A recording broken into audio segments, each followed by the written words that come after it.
हम सबसे पहले चक्रव्यूह के इसी पहले हिस्से पर बात करेंगे। बलूचिस्तान में जो कुछ हो रहा है उस पर बात करेंगे। कई खास मेहमान हमारे साथ जुड़ चुके हैं। लेफ्टिनेंट जनरल वीके चतुर्वेदी साहब हमारे साथ स्टूडियो में मौजूद हैं। पूर्व राजदूत महेश सचदेव सर हमारे साथ मौजूद हैं।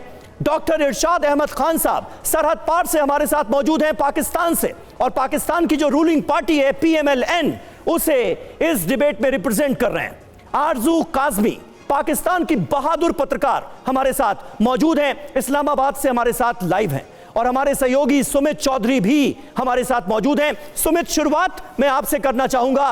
बलूचिस्तान में ये तो BLA ने बहुत बड़ा झटका दे दिया। कभी तसव्वुर नहीं किया होगा पाकिस्तान ने कि ऐसा भी हो सकता है, BLA इस कदर हावी हो सकती है। देखिए, बिल्कुल बलूचिस्तान ने अपने आप को बहुत तेजी से रिवाइव किया। और अगर आप देखें कि इस समय पाकिस्तान आर्मी की सबसे बड़ी दिक्कत ना सिर्फ अफगानिस्तान पाकिस्तान के बॉर्डर है बल्कि बलूचिस्तान का इलाका भी है। और यहीं पर सबसे ज्यादा पाकिस्तान आर्मी को कैजुअलिटीज भी देखनी पड़ रही है। अभी जब हम सभी लगातार बात कर रहे थे तब उसके बाद ये भी कहा जा रहा है कि चीन की मदद भी लगातार पाकिस्तान आर्मी ने ली है, खासतौर पर इनके खिलाफ ऑपरेशन चलाने में। लगातार उस इलाके को किस तरीके से आप कह सकते हैं कि कॉर्डन किया जा सकता है सिक्योरिटी पॉइंट ऑफ व्यू से, उसको लेकर भी तैयारी कर रहे हैं। लेकिन बलूचिस्तान एक बड़ा कंसर्न बन गया है इस समय पाकिस्तान के लिए।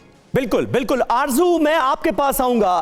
खुजदार पर पूरी तरह से कब्जा हो जाना, तहसील पर अपना झंडा एक तरह से लहरा देना, बैंकों पर, पुलिस थानों पर कब्जा कर लेना, यह मुमकिन कैसे हुआ? पाकिस्तान की आर्मी, पाकिस्तान की पुलिस कर क्या रही थी? एक सवाल तो सबसे बड़ा यह उठता है पाकिस्तान के मद्देनजर।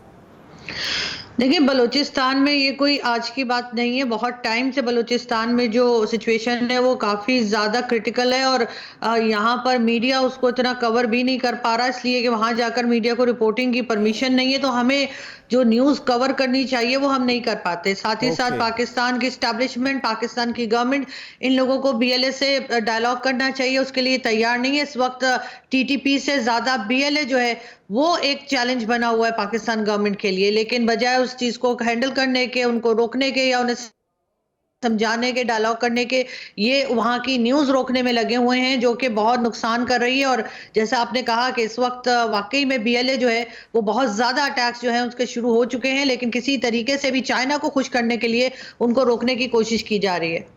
इरशाद अहमद खान साहब, कर क्या रहे हैं ये आप? आंखें बंद करने से खतरा टल जाएगा क्या? BLA पूरे खुजदार पर काबिज हो चुका है। वहां के थाने, बैंक, पुलिस चौकियां, अब सब कुछ उनके कब्जे में है। और आप लोग पत्रकारों को, जर्नलिस्ट को, सहाफियों को वहां जाने तक नहीं दे रहे ताकि वहां की सच्चाई सामने नहीं आ सके। लेकिन ऐसा मुमकिन है क्या आजकल के ग्लोबल जमाने में? बहुत शुक्रिया समीर अब्बास।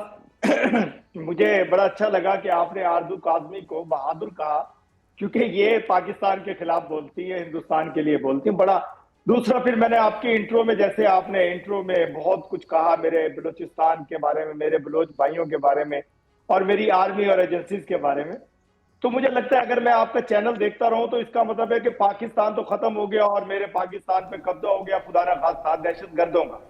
ये आपकी भूल है, ये आपका ख्वाब है जो कि 75-78 साल से आप देख रहे हैं, कभी पूरा नहीं होगा। दूसरी बात यह है कि कभी आप बलूचिस्तान पे बात करते हैं, कभी आप अफगानिस्तान की बात करते हैं, कभी आप तालिबान की बात करते हैं, मुझे समझ नहीं आते, कभी TTP पे बात करते हैं। मुझे ये बताइए कि आपकी कौन सी सरहद अफगानिस्तान के साथ लगती है और अफगानिस्तान से और पाकिस्तान से आपका लेना देना क्या है? मैं समझ नहीं। दूसरी बात, आप बात कर रहे हैं कि हमने वहां एयर स्ट्राइक की और बहुत ज्यादा जुल्म बर्बरियत किया और लोगों को मारा। आपको मालूम है कि वहां कितना असला उन्होंने जमा किया हुआ था, क्योंकि आपने उनको प्रोवाइड किया था दहशतगर्दों को TTP के। हमने इरशाद अहमद खान साहब, आपके साथ दिक्कत यही है, आपसे कुछ भी बात कर लो, आप वही पुराना झूठ का पुलिंदा खोलकर बैठ जाते हैं। अरे भाई, यहां पर बात हो रही है खुजदार की। BLA ने कब्जा कर लिया पूरे खुजदार पर और आप इनकार कर रहे हैं उससे। आपके मुताबिक वहां पर शांति और सुकून है।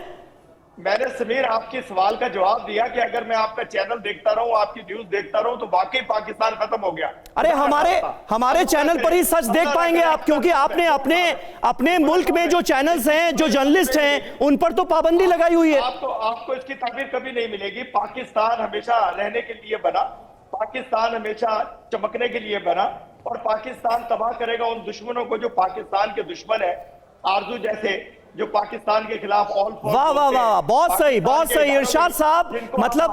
मतलब आरजू काज़मी ने सच बता दिया, तो आरजू काज़मी को ही पाकिस्तान विरोधी घोषित कर दिया, देशद्रोही घोषित कर दिया आपने।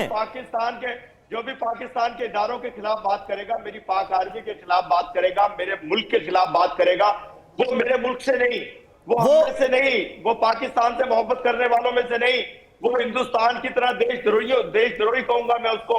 मैं ये कहूंगा, आप देखें, जो भी एक मिनट, आपने बहुत बड़ा इल्जाम लगाया है, बहुत बड़ा इल्जाम आपने लगाया है इरशाद साहब। एक मिनट, अब आप बिल्कुल चुप रहेंगे, आरजू काज़मी इसका जवाब देंगी। मतलब उन्होंने जरा सा सच बयां कर दिया तो आपने उन्हें देशद्रोही कह दिया।